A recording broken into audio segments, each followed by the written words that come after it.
मेरे आज की प्रेस कॉन्फ्रेंस के मेन मुद्दे पे आने से पहले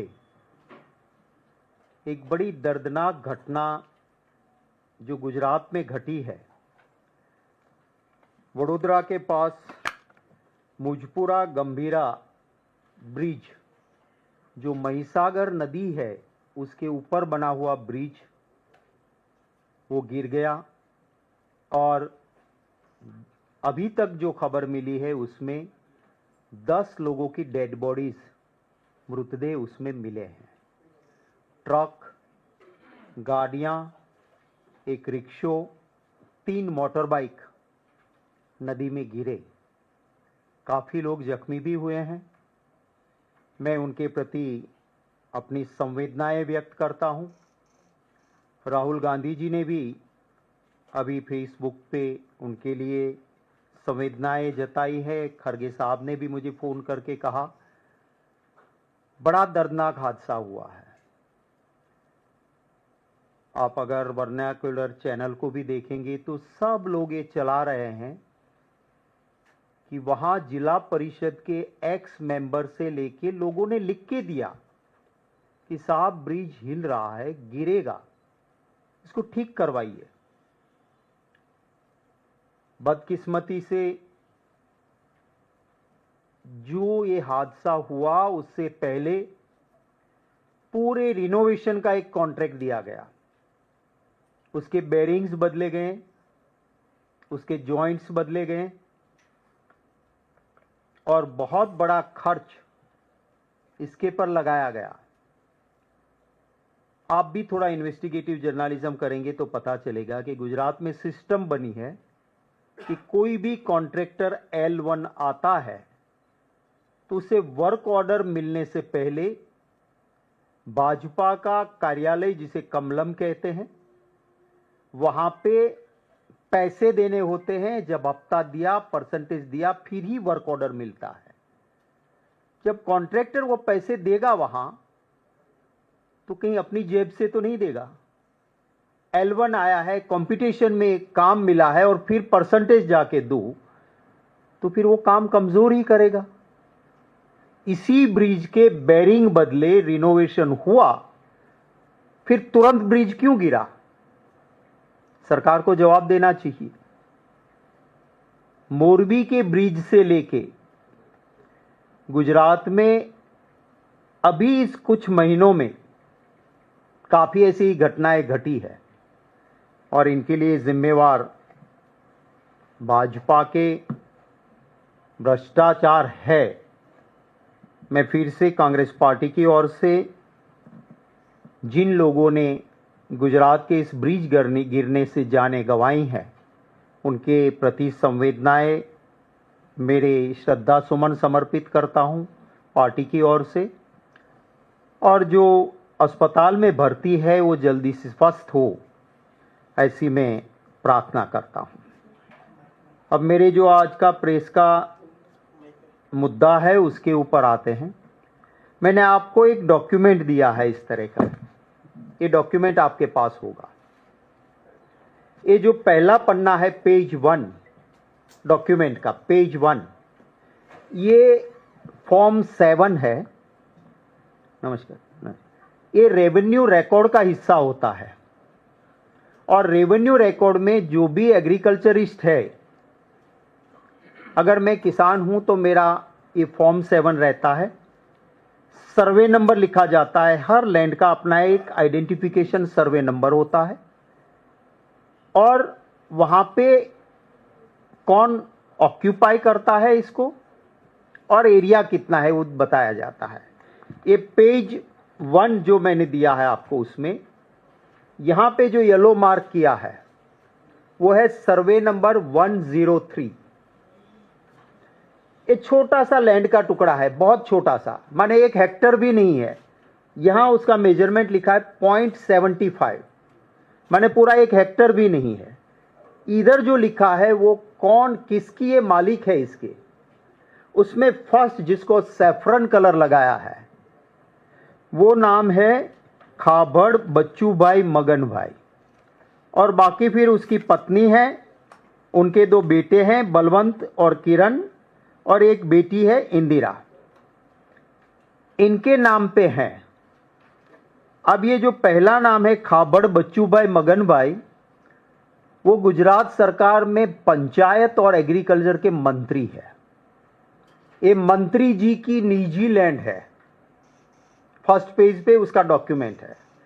अब ये मिनिस्टर साहब का जमीन में आप पन्ना 2 करिए, ये पेज 2, ये मनरेगा का वर्क ऑर्डर है। गरीब मजदूर के लिए कांग्रेस पार्टी ने सरकार में होते हुए मजदूर गरीब काम के बिना ना रहे, उसके लिए बनाया हुआ है। उस मनरेगा में आप ये येलो मार्क देखिए, यह है सर्वे नंबर 115, माने बच्चूभाई खाबड़ की जमीन है ये। इधर मैंने मार्क किया है जो पिंक कलर का है, वो है वर्क ऑर्डर का नंबर 106।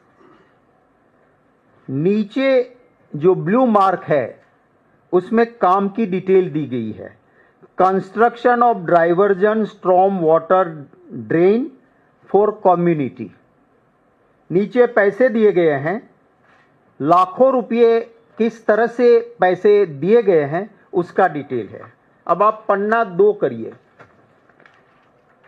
ये दूसरा वर्क ऑर्डर है, जो वो 06 था, ये 07 है जो पिंक मार्क किया है।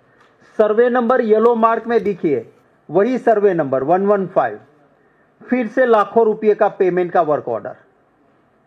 उसके बाद और इसमें भी काम क्या है, construction of division of storm water. उसके बाद आप नेक्स्ट पेज कीजिए, same survey number 115, work order का नंबर हो गया 09, लाखों रुपये। काम क्या है, construction of division storm water drain for community. उसके बाद का पन्ना देखिए, वर्क ऑर्डर हो गया 108, सर्वे नंबर सेम बच्चू खाबड़ का 115, कंस्ट्रक्शन ऑफ स्ट्रॉम ड्रेनेज। उसके बाद जो पेज नंबर है वो खोलिए आप। अब वहां ड्रेनेज बनी नहीं, हाँ मैंने खुद जाके दिखवा लिया है, वहां ये काम तो हुआ ही नहीं उस जमीन पे। इसके बाद वो उस काम का रिनोवेशन आ गया, जो काम बना ही नहीं है उस काम का यहां कह रहे कि उसका रिनोवेशन किया, उसके लाखों रुपए गए। वो 2021 में हुए रिनोवेशन, फिर रिनोवेशन हुआ दूसरा वर्क ऑर्डर। उसके बाद देखिए फिर रिनोवेशन हुआ उसी जमीन पे, सर्वे नंबर सब में 115 है। ये आप आगे आगे चले जाएंगे तो इसी में जिसमें कैनाल बनाई है उसी के अंदर डैम बना दिया। अब उसी जमीन में पेज 11 पे जाइए आप, कंस्ट्रक्शन ऑफ स्टोन ग्रेनेड बांध फॉर कम्युनिटी। अब बांध बना दिया, वहां बांध के पैसे ले लिए, मैं कहूंगा। उसके बाद नेक्स्ट पेज, बांध बन गया, कैनाल बन गई, उसी सर्वे नंबर 115 में अब कहते हैं कि लैंड को लेवल करने का पैसा लिया। जहां पानी भरा, अगर आपने बांध बनाया तो उसे लेवल कैसे करोगे? अब बोलते उसमें हमने लेवलिंग काम किया, उसके लाखों रुपये बने। Work order number 142437। उसके बाद का पेज लीजिए, फिर से एक रेवेन्यू सर्वे नंबर आता है जो गुजराती में है। पेज नंबर आपका आएगा 13 नंबर का पन्ना। ये सर्वे नंबर है 97। इसका लैंड का ये हिस्सा है छोटा सा, 1 हेक्टर 45 आरे का है। इधर ओनर लिखे है, जो सैफरन कलर मारा है मैंने, बीजेपी का फेवरेट कलर। उधर देखिए आप, पहला नाम है खाबड़ बेनीबेन मगनभाई, विडो, माने जो बच्चू खाबड़ मंत्री है उसकी मां। सेकंड नेम है खाबड़ बच्चूभाई मगनभाई, माने खुद मंत्री जी, और फिर उसके बेटे बेटियों का नाम है। ये इसके तीनों पन्ने रेवेन्यू रिकॉर्ड के हैं। इसमें अजीब बात यह है कि यहां पे पहले बांध बनाया, जिसमें पानी भर गया, उसी जमीन में जहां पानी भर गया बांध बनाया, उसी में कुआं खोदा, उसी जमीन को फिर लेवलिंग कर दी, उसी जमीन में जहां बांध बना है, पानी भरा है, उसमें प्लांटेशन कर दिया और जंगल बना दिया।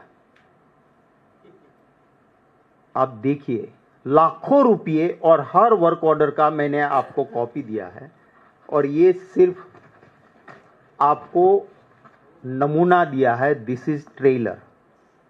असल में ये जो गांव है पीपेरो, जो मंत्री जी का खुद का गांव है, उसका धानपुर एक ब्लॉक है, तालुका हम बोलते हैं, बाकी कहीं जगह पे ब्लॉक बोलते हैं, छोटा ब्लॉक है। उस एक ब्लॉक में छोटे ही वक्त में, थोड़े से वक्त में 2235 ऐसे वर्क ऑर्डर इश्यू हुए और काम हुए हैं। 2235। और मंत्री जी आज भी है, मंत्री बैठे वहां पे, ये इतने करोड़ों लेने के बाद। मनरेगा में मजदूरों को काम मिलता है, पर कहीं कहीं एक छोटा सा पोर्शन सरकार ने कहा है कि भैया आपने कुछ चीजें बना ली, पर वहां पे कुछ मटेरियल की जरूरत पड़ेगी, कंस्ट्रक्शन करना पड़ेगा, तो एक छोटा हिस्सा रखा है मनरेगा में कि आप मटेरियल भी ला सकते हो। यहां पे वो नियम ताक पे लगा दिया और मटेरियल बहुत सारा लाया गया। अब मटेरियल जब लाते हैं तो उसके लिए भी है कि मटेरियल आपको किससे लेना है। तो मनरेगा में एक प्रावधान है कि आपको एक एडवर्टाइजमेंट देना है, मटेरियल सप्लायर्स अपने बीड भरेंगे, L1 मीन्स लोएस्ट वन जो होगा उनसे आप मटेरियल खरीदोगे। इस जगह पे, यहां पे टेंडर में भाग न लो तो भी चलेगा, आप L1 नहीं है तो भी चलेगा, आप मंत्री जी के बेटे हो, मटेरियल सप्लाई सिर्फ आपको मिलेगा। श्री राज कंस्ट्रक्शन कंपनी एक बना दी मटेरियल सप्लाई की, उसके प्रोपराइटर ओनर बलवंत भाई बच्चू भाई खाबड़, माने जो बच्चू भाई खाबड़ जो मिनिस्टर है, उसका बेटा मटेरियल सप्लाई करेगा। और ये मटेरियल सप्लाई के मैं अगर जेरोक्स लाता तो आप उठा के ले नहीं जा सकते यहां से, इतना पैसा का डिटेल पेपर्स हैं। मैं चाहूंगा कि जरा इसको आपको स्क्रीन पे ही बता दूं और सॉफ्ट कॉपी भेज दूंगा, ताकि आपको बहुत बड़ा बोझ उठा के, भाजपा का भ्रष्टाचार का उठा के ना ले जाना पड़े। ये मनरेगा की वेबसाइट से लिया है। ये सारे काम श्री राज कंस्ट्रक्शन, जिसका प्रोपराइटर है, ओनर है बलवंत बच्चू भाई खाबड़, मंत्री जी का बेटा। आगे चलते जाओ, आगे चलते जाओ, चलते जाओ और चलते जाओ, चलते जाओ, चलते जाओ। ये लाखों रुपये का मटेरियल सप्लाई किया सिर्फ एक ही ब्लॉक में। 1 करोड़ों में है ये काम। हर साल क्रोर्स ऑफ रुपीस का मटेरियल यहां पे सप्लाई किया श्री राज कंस्ट्रक्शन। मंत्री जी के बेटे ने असल में वहां पे एक थोड़ा सा भी मटेरियल नहीं आया है, पैसे लिए मटेरियल वहां सप्लाई नहीं हुआ है। ये सारा एक अफसर अच्छा है, उसने लिख के दिया, क्योंकि उसको लगा कि आज नहीं तो कल मैं भी मरूंगा। उसने लिख के दिया कि साहब इस ब्लॉक में L1 को काम नहीं मिलता है, लोएस्ट वन को। जिसने टेंडर में हिस्सा नहीं है उसको काम मिल जाता है, जो L1 भी नहीं है, और वो है श्री राज कंस्ट्रक्शन। अब मंत्री जी बैठे हैं वहां, जिसे डीजीपी या डीएसपी भी सैल्यूट मारेगा, उसमें जांच कहां से होगी? ये सारे जो पैसे उन्होंने, करोड़ों रुपए हैं मटेरियल के, वो मैं आपको सॉफ्ट कॉपी भी, हार्ड कॉपी ये दी है, सॉफ्ट कॉपी भी मैं आपको पहुंचाऊंगा। अब आपके जरिए देश की जनता तय करे कि अगर खाता नहीं, खाने देता नहीं, तो फिर ये क्या हो रहा है। साफ दिखता है कि करोड़ों से कम खाते नहीं भाजपा वाले, सच बोलने वाले को चैन की रोटी खाने देते नहीं है। हम मांग करते हैं कि इमीडिएटली इतना सारा डॉक्यूमेंट्स और प्रूफ है जिसका, उस मंत्री बच्चूभाई खाबड़ को सैक किया जाए, उसको निष्कासित किया जाए, बर्खास्त किया जाए मंत्रिमंडल से। ये पहली मांग है। लोकल एडमिनिस्ट्रेशन कुछ नहीं कर पाएगा क्योंकि भाजपा की वहां सरकार और मिलीभगत है, सब में भाग बटाई चलती है। ये जो वर्क ऑर्डर निकालते हैं वो दो लड़के हैं जिसकी सैलरी है 10,000 रुपये। 10,000 की सैलरी में वो काम करते हैं, पर लाखों रुपयों की गाड़ी और करोड़ों के बंगले में वो रहते हैं। वो मंत्री जी के रिश्तेदार हैं और उसको ये वर्क ऑर्डर निकालने का जो काम पे उनको वहाँ लगाया है, जिसे सिर्फ कंप्यूटर में एंट्री करना है। वो कंप्यूटर में उधर एंट्री करते रहते हैं। आजकल वो नोटिस भी हमने सारा ये एडमिनिस्ट्रेशन को भी प्रेस करने से पहले दिया था। हमारे लोगों ने लोकली हमने एक fact finding committee Congress committee की ओर से बनाई थी और उसमें हमारे लोगों ने काफ़ी मेहनत करके ये डॉक्यूमेंट्स भी निकाले, वहाँ के वीडियोस भी निकाले कि यहाँ पे जो काम बताया है वहाँ काम हुआ नहीं है। जहाँ मटेरियल लाखों का गया, हमारी फैक्ट फाइंडिंग कमेटी उस जगह पे गई, उन्होंने वीडियो बनाए कि साहब यहाँ तो काम हुआ ही नहीं है।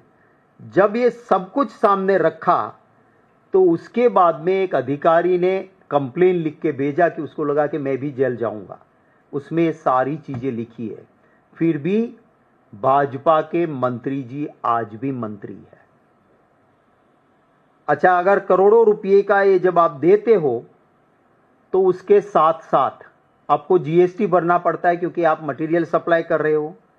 मैंने इसकी वेबसाइट पे जाके देखा, मनरेगा से लिए हुए करोड़ों रुपये और सामने जीएसटी पे नहीं किया हुआ है। जीएसटी का नंबर बच्चूभाई खाबड़ के बेटे ने राज कंस्ट्रक्शन ने लिया हुआ है। ये जो दो कंप्यूटर एंट्री करते हैं, राठवा रमेश भाई एस, उसे टीडीओ ने एक नोटिस भेजा है कि आप आके मिलिए, ये क्या हो रहा है, हमारे ये सब डॉक्यूमेंट्स देने के बाद। दूसरा जो है वो कंप्यूटर एंट्री वाला पटेल राजेश कुमार सी MIS, वो कॉन्ट्रैक्ट बेस पे उसको नौकरी देते हैं, वो उनको भी नोटिस भेजा गया है पर हुआ नहीं है कुछ भी। कांग्रेस के किसी भी के वहां तुरंत ईडी जाती है, इनकम टैक्स पहुंचता है, CBI पहुंचती है। हमारी मांग है कि जब इतना प्रूफ हम दे रहे हैं और ये स्क्रीन पे इतनी सारी डिटेल हम दे रहे हैं, गुजरात सरकार के अधिकारी ने खुद लिख के दिया है कि L1 को काम नहीं मिलता है, बच्चूभाई खाबड़ का बेटे को काम मिलता है, मटेरियल पहुंचा नहीं है, काम सिर्फ कागज पे है। तो हम मांग करते हैं कि वहां ईडी भी जाए, मोदी जी की फेवरिट, इनकम टैक्स भी मोदी जी की फेवरिट है, वो जाए, और CBI भी जाए। हम मांग करते हैं कि इस पूरे केस की कोर्ट मॉनिटर्ड CBI इन्वेस्टिगेशन होना चाहिए, court monitored CBI investigation, otherwise इसमें कुछ निकलेगा नहीं। मैं वित्त मंत्री से मांग करता हूं, निर्मला सीतारमण जी, आप तो JNU में पढ़ी हो, भाजपा वाले भले ही उसको गुंडों का अड्डा कहते हो, मैं उस यूनिवर्सिटी की इज्जत करता हूं। तो निर्मला सीतारमण जी, आप भेजिए अपनी टीम को कि राज कंस्ट्रक्शन ने ये स्क्रीन पे देख रहे करोड़ों रुपये का मटेरियल सप्लाई किया, उसका GST भरा कि नहीं, और उसका केस दर्ज करवाइए, वो मैं मांग करता हूं। हम ये भी मांग करते हैं कि पूरे गुजरात में मनरेगा और जल से नल, ये दो स्कीम बीजेपी के नेताओं का घर भरने का योजना बना के रखी है। ये मैं आपको एक बोटाद का किस्सा भी दिखाता हूं, लोकल न्यूज़पेपर ने छापा है। मनरेगा में ये पूरी तरह से अपाहिज आदमी है। वो कभी मनरेगा के कहता है काम पे नहीं गए, उसके नाम पे जॉब कार्ड बना हुआ है और उसका काम ले रहा है। इसको लकवा मार गया है। वो कहता है मैं काम नहीं कर सकता हूं, वो काम पे गए हुए हैं और उसके नाम से बीजेपी के नेता लोग पैसे ले रहे हैं। ये एक वर्नाक्यूलर न्यूज़पेपर ने इन्वेस्टिगेटिव जर्नलिज्म जेसर, भावनगर के जेसर में किया। इन्होंने लिखा कि ये जो लोग मर गए हैं, उन सारे मरे हुए लोगों का नाम मनरेगा में लिख के उसके पैसे उठाए जा रहे हैं। शायद रात में उनके भूत आके काम करते होंगे तो बीजेपी वाले बताएं कि जो मृतक है उनके नाम से एक लिमोड़ा है, वहां पे लाखों रुपए का पैसा उठाया गया बीजेपी के नेता और गवर्नमेंट की मिलीभगत से। फॉरेस्टेशन करने के नाम पे मनरेगा से पैसे लिए गए और जो जो नाम पे पैसे लिए गए थे उनमें से एक को भी गरीब आदमी को पैसा नहीं मिला। तो इस पूरे की जांच होनी चाहिए। कांग्रेस के किसी भी आदमी का अगर किसी गुनहगार के साथ एक तस्वीर मिल जाती है तो बड़ा गुनाह हो गया कि अपराध करने वाले के साथ तुम्हारी एक फोटो आ गई तो तुम भी अपराधी। यहां मंत्री जी खुद अपने नाम की जमीन पे इतना बड़ा भ्रष्टाचार, मंत्री जी का बेटे का करोड़ों का भ्रष्टाचार सीधा सामने हमने सबूत दिए हैं। हम मांग फिर से करते हैं कि मंत्री को सैक किया जाए, कोर्ट मॉनिटर्ड सीबीआई इन्वेस्टिगेशन हो, जीएसटी नहीं भरा है उसका भी इन्वेस्टिगेशन हो। ये हमारी मांग है। आप लोगों के कोई सवाल होंगे तो उनका स्वागत रहेगा। Thank you. अच्छी बात है, कोई सवाल नहीं। हाँ बोलो सर। एक रिपोर्ट आई है जिसमें महाराष्ट्र की एक जगह है गोरेगांव, जहां पे अडानी समूह को एक कॉलोनी के रीडेवलपमेंट का प्रोजेक्ट जो है वो वहाँ पे दिया गया है, जिसमें 3600 करोड़ का ये प्रोजेक्ट जो है वो एक बार फिर से अडानी ग्रुप को दिया गया है। आप लोग लगातार ये सवाल उठाते आए हैं कि इस देश में तमाम जो चीज़ें हो रही हैं वो अडानी ग्रुप और एक समूह को दी जा रही है। कांग्रेस पार्टी इस पर क्या कहना चाहेगी? देखिए, एक लूट चल रही है देश में। मैं आप लोगों को एक डॉक्यूमेंट हमारे मीडिया के साथियों को कहूंगा आपके साथ साझा करेंगे। जो एयरपोर्ट्स इनको दिए गए हैं उन एयरपोर्ट्स पे 400% तक का बढ़ोतरी कैसे हो जाती है रातों रात। पैसेंजर यूज करता है एयरपोर्ट, अगर एयरपोर्ट अथॉरिटी ऑफ इंडिया के पास ये काम है तो वो 500 रुपया लेते हैं। वही एयरपोर्ट अदानी के पास आने के बाद सीधा 1800 रुपया। अगर कोई भी एयरक्राफ्ट एयरपोर्ट पे लैंड करता है तो देश के दूसरे सभी एयरपोर्ट पे 5000 से लेके 12000 है। अदानी के एयरपोर्ट पे कोई एयरक्राफ्ट लैंड करेगा तो 20000 लेते हैं। क्यों लेते हैं? पैसेंजर यूजर्स डेवलपमेंट फी लेते हैं। आप एयरपोर्ट में गए, आपने यूज किया, जब तक अदानी के पास नहीं होता है उसी एयरपोर्ट पे 200, 300, 400, 500 रुपये वाला सीधा इंटरनेशनल में 1800 या 1200 हो जाता है। आपको कौन सा स्वर्ग वो दे रहे हैं? पैसेंजर जब बाहर निकलता है, आज तक हमारे देश में वो फीस नहीं थी। सिर्फ इनको फायदा करने के लिए आप लैंड किया एयरपोर्ट, चलो आप गए, तब तो आप 1 घंटे पहले गए, आपने एयरपोर्ट यूज किया तो थोड़ा बहुत जो भी आप दे रहे हो ठीक है। आप आ रहे हो वापिस, अपना सामान उठा के चले जाओगे आप। उसमें भी माने आप अराइवल पे भी यूजर्स डेवलपमेंट फी आपके ऊपर लग रही है और ये सिर्फ अदानी के फायदे के लिए हो रहा है। आज कहीं पर एयरपोर्ट पे आपको ड्रॉप करने के लिए टैक्सी जाती है। आप कलकत्ता चले जाओ तो एयरपोर्ट अथॉरिटी ऑफ इंडिया का है, आपको टैक्सी ड्रॉप करने गई या उबर ओला आपको ड्रॉप करने के लिए गई, आप गाड़ी में से उतर गए, गाड़ी निकल गई, उससे पैसा नहीं लिया जाता है। टाइमिंग उसमें लिखा जाता है कि भाई अगर आप इधर से एंटर हुए और 10 मिनट के अंदर आप बाहर, 15 मिनट में अगर आप निकल रहे हो तो आपसे पैसा नहीं लिया जाता। अदानी के पास एयरपोर्ट है, आपको ड्रॉप करने गए या आपको पिकअप करने गए, 3 मिनट में भी आप वहां से चल गए, आपको 200 से लेके 300 रुपये तक सिर्फ आपको ड्रॉप और पिकअप के पैसे देने पड़ते हैं, कहीं पे ऐसा नहीं है। तो ये जो आप महाराष्ट्र का मुद्दा उठा रहे हो, मैं मानता हूं इस देश की जनता को, हम इंडस्ट्रियलिस्ट के खिलाफ नहीं है, मैं खुद मानता हूं कि इंडस्ट्रीज आनी चाहिए, उद्योग आने चाहिए, उसके खिलाफ कांग्रेस पार्टी नहीं है, हम नहीं है। लेकिन आप मोनोपोलाइज एक आदमी को लूट करने की छूट दे दो, उसके लिए कोई कंपटीशन ही ना हो। मेरे पास एक चार्ट है, बंबई का एयरपोर्ट प्राइवेटाइजेशन जीवीके के पास था, जीवीके क्या चार्जेस लेता था और अदानी के पास आने के बाद क्या चार्जेस ले रहे हैं, उसका पूरा चार्ट मैं आपको दूंगा। तो ये हमें कोई पर्सनली, हमारी तो आइडियोलॉजी की लड़ाई है, कोई उद्योगपति हमारा दुश्मन, उससे लड़ना हमारा काम नहीं है। पर कोई भी अगर देश को लूट रहा है और शासक पक्ष में बैठे हुए लोग जैसे उनको छूट दे देते हैं, तो हमारा धर्म बनता है कि उस मुद्दे को उठाएं जिसको हम उठा रहे हैं।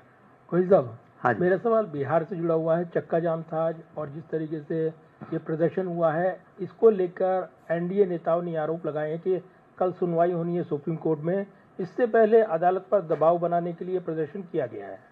देखिए, जनता की अदालत सबसे बड़ी अदालत होती है। लोकतंत्र में चुनाव पारदर्शी होना चाहिए। चुनाव में आज तक हमारे देश में मोदी जी के आने से पहले जो भी इलेक्शन कमीशन बैठता था, उसके ऊपर कोई शक की निगाह नहीं होती थी, वो शक से परे होते थे। क्यों?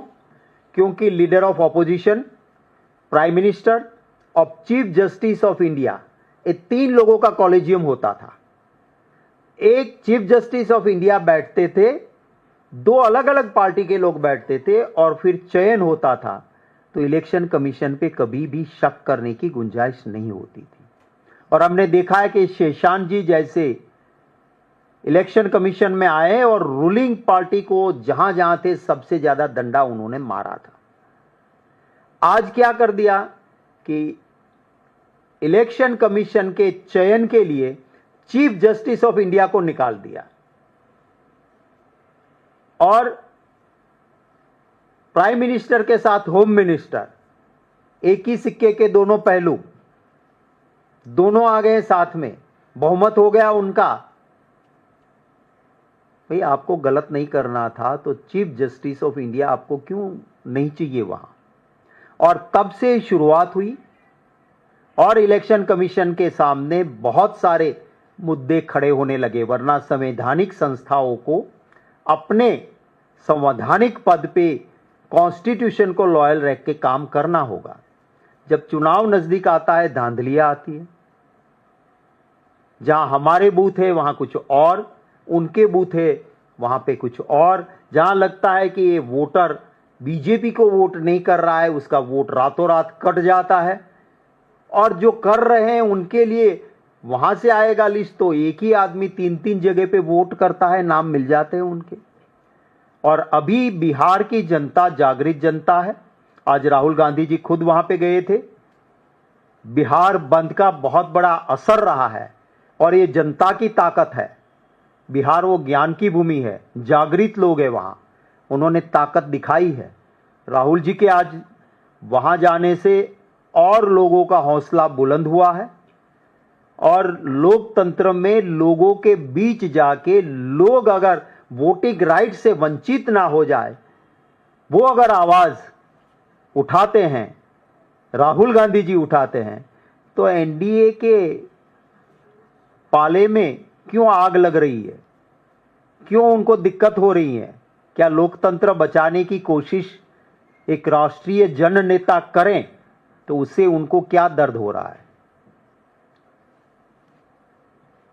शक्ति जी, मैं पूनम हूँ अमर उजाला से। जी। मनरेगा का आपने मुद्दा उठाया। बलवंत को 25 मई को 71 करोड़ रुपए के घोटाले में गिरफ्तार किया गया है। कांग्रेस की अब क्या मांग है? अब आप और क्या चाहते हैं इस मामले में? देखिए, मेरी सीधी मांग तो यही है कि अगर बाप के नाम की जमीन पे हुआ है, बाप मंत्री होगा, आपको पता है उसको जमानत मिल गई, यही होगा। नीट घोटाले में जो था उसको भी जमानत मिल गई क्योंकि वो बीजेपी से मिला हुआ था। जिसने जो बीजेपी की विचारधारा का प्रचारक था, मैंने ही प्रेस कॉन्फ्रेंस की थी, एक प्राइमरी स्कूल की बच्ची को स्कूल ले जाऊंगा करके जो प्रिंसिपल लेके गया, रास्ते में बलात्कार की कोशिश की, जब बच्ची चिल्लाने लगी तो गला दबा दिया। उस केस में क्योंकि वो बीजेपी की विचारधारा का था, लाइफ इंप्रिजनमेंट या उसको फांसी की सजा होनी चाहिए, 10 इयर्स इंप्रिजनमेंट हुई मर्डर में। ये मांग हम इसलिए कर रहे हैं कि ये लिफाफोफी होगी। अगर इतने बड़े घोटाले वाले को बेल कैसे मिल जाती है? कोर्ट बेल देती है, पर कोर्ट के तो हमारे कहता है कि कानून की आंखों पे पट्टी है और हाथ में तराजू है। एक और एक्यूज्ड अपना केस रखेगा, दूसरी ओर प्रोसिक्यूशन अपना केस रखेगा। प्रोसिक्यूशन के पास भारी पल्ला है, पर वो डालेंगे ही नहीं, कोर्ट के सामने रखेंगे ही नहीं, तो कोर्ट बेल दे देगी, कोर्ट कम सजा दे देगी। तो ये चल रहा है। इसलिए ने मैंने कहा है कि कोर्ट मॉनिटर्ड सीबीआई इन्वेस्टिगेशन होना चाहिए, पर कोर्ट मॉनिटर्ड होना चाहिए। जीएसटी का घोटाला है तो जीएसटी जाना चाहिए। जब 72 करोड़ आपने ही अभी बताया जिस तरह से, उसकी तो एफआईआर हुई, इससे बहुत बड़ा ज्यादा है। 72 करोड़ की तो एफआईआर भाजपा की सरकार ने लगाई है। ईडी क्यों नहीं जा रही है? क्यों सीबीआई नहीं जा रही है? ये जनता के पैसे हैं। तो ये इसीलिए हम कह रहे हैं कि ये लिफाफोफी हो रही है, सही जांच हो, ये जरूरी है। गोयल साहब, आपने कहा कि राहुल गांधी आज बिहार में है, एसआईआर को लेकर ये प्रोटेस्ट था। उसी प्रोटेस्ट का एक वीडियो जो है वो वायरल हो रहा है। उस वीडियो में ये देखा जा रहा है कि राहुल गांधी और तेजस्वी यादव जिस मंच पर हैं, जिस गाड़ी में मौजूद है, वहां कन्हैया कुमार को और पप्पू यादव को आने की इजाजत नहीं दे रहे सुरक्षाकर्मी। ये कहा जा रहा है कि जो लोग तेजस्वी को पसंद नहीं है उनको एंट्री नहीं दी जा रही है, जबकि वहां राहुल गांधी कांग्रेस के नेता एलओपी वहां खड़े हैं, उसके बावजूद भी। क्या कहेंगे इस पर? देखिए, आप जिस बात की बात वीडियो की करते हो मैंने तो देखी नहीं है। दूसरी बात यह है कि सुरक्षी कर्मी है तो वहां सरकार के लोग होते हैं, हमारे लोग तो कोई सुरक्षी कर्मी है नहीं, ना हमारी बात सरकार है, और हम लोग मिलके चुनाव लड़ रहे हैं। हो सकता है सोशल मीडिया में कोई डर्टी डिपार्टमेंट कोई ट्रिक करे और उसके ऊपर मैं रिएक्ट करूं, वो ज़रूरी नहीं है। तोड़ फोड़ के आप जानते हो कि सोशल मीडिया पे बीजेपी ने इसमें डॉक्टरेट किया हुआ है, और इसलिए मैं अभी इसके ऊपर, जिसका पूरा मुझे ज्ञान संज्ञान नहीं है, इसके ऊपर टिप्पणी नहीं करूंगा मैं। Thank you very much.